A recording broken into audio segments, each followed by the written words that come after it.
Assalamualaikum warahmatullahi wabarakatuh. Teman-teman semua, kami akan mempresentasikan hasil diskusi kami, Sejarah Kebudayaan Islam, Kerajaan Islam di Indonesia.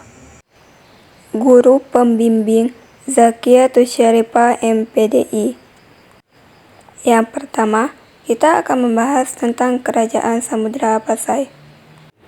Diperkirakan berdiri sekitar awal atau pertengahan abad ke-13 Masehi sebagai hasil proses insimilasi daerah-daerah petani yang masih disinggahi oleh para pedagang muslim sejak abad ke-7 Masehi. Dan seterusnya, Kerajaan Samudra Pasai berada di pesisir timur Laut Aceh, sekitar Kabupaten Lhokseumawe atau Aceh Utara sekarang. Ibu kotanya ada di muara Sungai Pasangan. Salah satu rajanya yaitu Sultan Malik Al-Saleh berhasil menguasai Selat Malaka yang pada saat itu menjadi pusat perdagangan internasional dengan lada sebagai salah satu komoditas ekspor utamanya. Selain lada, Kerajaan Samudra Pasai juga mengekspor sutra dan kapur barus. Masa kemunduran. Pada tahun 1521 di bawah pimpinan Sultan Zain Al-Abidin, Portugis menyerang kerajaan ini karena iri dengan kemajuan dagang mereka yang begitu pesat. Angkatan perang Portugis yang lebih kuat, akhirnya mereka berhasil menaklukkan kerajaan Samudra Pasai. Keadaan kerajaan yang melemah ini kemudian dimanfaatkan oleh Sultan Al-Mughith Shah, Raja Kerajaan Aceh Darussalam, untuk mengambil alih kerajaan Samudra Pasai. Pada tahun 1524, akhirnya kerajaan Samudra Pasai dimasukkan ke dalam wilayah kerajaan Aceh Darussalam. Hal tersebut dibuktikan dengan dipindahkan lonceng Cakradonya milik kerajaan Samudra Pasai ke kerajaan Aceh Darussalam. Peninggalan-peninggalan, dirham, Cakradonya, naskah surat Sultan Zainal Abidin, stempel kerajaan. Selanjutnya, pembahasan tentang Kerajaan Aceh Darussalam. Kerajaan Aceh.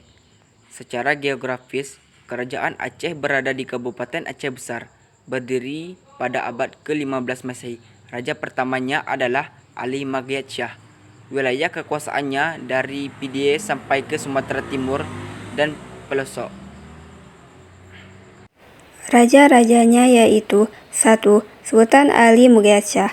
Kerajaan mempunyai sebuah wilayah yang mencakup Banda Aceh. Aceh yang begitu besar, Kerajaan Aceh dapat meluas ke beberapa daerah di Sumatera Utara, yaitu daerah Daya dan Pasai. Sultan Ali telah menyerang pada posisi Portugis di bagian Malaka dan dapat menaklukkan Kerajaan Aru. Selanjutnya, Sultan Iskandar Muda. Kerajaan ini telah mengalami puncak pada masa kejayaannya. Iskandar Muda telah memimpin dari 1606 sampai 1636 Masehi. Dia menciptakan pendua adat sebagai setiap suku dan telah merumuskan sistem negara konun yang menjadi pedoman sebagai administrasi aturan pada kerajaan. Selanjutnya, Sultan Salahuddin memerintah dari tahun 1528 hingga 1537. Sultan Salahuddin kurang begitu memperhatikan kerajaannya yang telah berkuasa dan kerajaan ini mengalami kemunduran. Pada akhirnya, tahun 1537, kekuasaan jatuh ke tangan saudaranya, yakni yang bernama Sultan Alauddin Riyad Shah. 4. Sultan Iskandar Thani telah memerintah dari 1626 sampai 1641, mencurahkan dalam perhatiannya untuk mengembangkan internal. Sektor dalam pendidikan Islam mulai begitu meningkat selama kepemimpinannya, membuktikan kelahiran buku yakni Bustanus Salatin dengan ulema Naruddin Ar-Raniri. 5. Sultan Alauddin Riyad Shah berkuasa dari 1537 hingga 1568 Masehi. Aceh menjadi bandara penting di Asia bagi para pedagang muslim asing. Lokasi strategis kerajaan Aceh telah menjadi peluang untuk mengubahnya menjadi titik transit bagi rempah-rempah Maluku.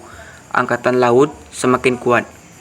Kerajaan ini dapat mempromosikan sebuah hubungan diplomatik dengan Kekaisaran Ottoman. Beberapa peninggalan dari Kerajaan Aceh, yaitu Masjid Baitur Rahman, Gunungan, dan Masjid Tua Indrapuri.